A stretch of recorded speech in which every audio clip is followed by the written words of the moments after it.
ഉണ്ടാക്കാൻ ഭയങ്കര പ്രയാസമാണെങ്കിൽ ഉണ്ടാക്കി കഴിഞ്ഞാൽ ഭയങ്കര ടേസ്റ്റി ആയിട്ടുള്ളൊരു റെസിപ്പി കേട്ടോ ഇത്. അപ്പോൾ അതിനാദ്യം തന്നെ കുറച്ച് വെളുത്തുള്ളി കട്ട് ചെയ്ത് ഞാൻ ഓയിലിട്ടൊന്ന് ഫ്രൈ ആക്കി എടുത്തതിന് ശേഷം കുറച്ച് ഒരു 2 സവാള കൊത്തിയരിഞ്ഞ് നന്നായി വഴറ്റിയെടുത്തിട്ടുണ്ട്. അതിലേക്ക് ചെറുതായി കട്ടാക്കിയ ചിക്കന് ഇട്ടൊന്ന് നന്നായി വഴറ്റിയെടുത്ത് അതിന് വെള്ള കളറായ ശേഷം അതിലേക്ക് 1 ടീസ്പൂൺ മുളക് പൊടി, ഒരു ടീസ്പൂണോളം മല്ലിപ്പൊടി, പിന്നെ അത് രണ്ടും ഇട്ടിട്ട് ഒന്ന് നമ്മൾ വാട്ടിയെടുക്കുക. അതിനുശേഷം നമുക്ക് കുറച്ച് സോസ് കൂടെ ചേർത്ത് കൊടുക്കണം. അതിന് ഗ്രീൻ ചില്ലി സോസാണ് ഞാൻ ആദ്യം ചേർത്തിട്ടത്. അതൊരു 2 ടീസ്പൂൺ ചേർത്തിട്ടുണ്ട്. പിന്നെ 2 ടീസ്പൂൺ ടൊമാറ്റോ സോസ്, പിന്നെ 1 ടീസ്പൂണോളം സോയാ സോസ് കൂടെ ചേർത്ത് കൊടുത്തിട്ട് നന്നായി വഴറ്റിയെടുക്കുന്നുണ്ട്. അപ്പോൾ ഇത് രണ്ടും വഴറ്റിയ ശേഷം നമുക്ക് ഒരു മാഗിൻ്റെ ഒരു പകുതി, ക്യൂബിൻ്റെ പകുതി കേട്ടോ, അതോടെ ചേർത്ത് കൊടുക്കുകയാണ്. അതോടെ ചേർത്ത ശേഷം കുരുമുളക് ഇട്ടിട്ട് ഒന്ന് വഴറ്റുക. കുരുമുളക് പൊടി 1 ടീസ്പൂണാണ് ഇട്ടിട്ടുള്ളത്. അത് ഇട്ടിട്ട് ഒന്ന് വഴറ്റി കൊടുക്കുക. അതിനുശേഷം നമുക്ക് കട്ടാക്കി വെച്ച ഒരു ക്യാപ്സിക്കം ഞാൻ ഇതിലേക്ക് ചേർത്ത് കൊടുത്തിട്ടുണ്ട്.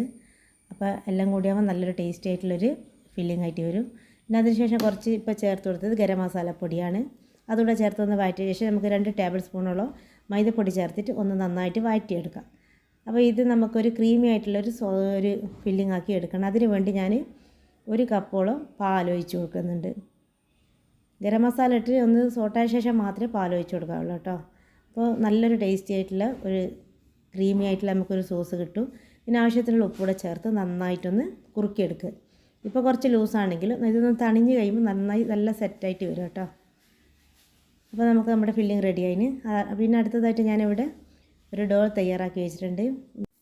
ഒരു 2 കപ്പ് മൈദപ്പൊടിയിൽ ഈസ്റ്റും പഞ്ചസാരയും ഉപ്പും ഓയിലും കൂടെ ചേർത്ത് കുഴച്ച് നല്ല ഡോ തയ്യാറാക്കി വെച്ചതാണ്. അത് ഷീറ്റാക്കി പരത്തി കട്ട് ചെയ്ത് വെച്ചിട്ടാണ് ഉള്ളത്. അതിലേക്കാണ് നമ്മുടെ ഈ നേരത്തെ തയ്യാറാക്കി വെച്ച ആ ഒരു നല്ല സെറ്റായി വന്ന ആ ഒരു ഫില്ലിങ് നമ്മുടെ ഇതിലേക്ക് ചേർത്ത് കൊടുക്കുകയാണ് കേട്ടോ. ഒരു ലൈനായിട്ട് ചേർത്ത് കൊടുക്കുകയാണ്. അപ്പോൾ എന്നിട്ട് നമുക്കൊരു ഭാഗത്തുനിന്ന് ഇങ്ങോട്ടേക്ക് ഒരു സൈഡോട്ടേക്ക് മടക്കി കൊടുക്കാം. ഈ വീഡിയോയിൽ കാണുന്നത് പോലെ ചെയ്യാം. നല്ല ടേസ്റ്റിയാണ് കേട്ടോ. ഉണ്ടാക്കാൻ കുറച്ച് പ്രയാസം ഉണ്ടെങ്കിൽ ഉണ്ടാക്കിക്കഴിഞ്ഞാൽ ഭയങ്കര ടേസ്റ്റി ആയിട്ടുള്ള നല്ലൊരു ചിക്കൻ ബ്രെഡിൻ്റെ റെസിപ്പിയാണ് ഇത്.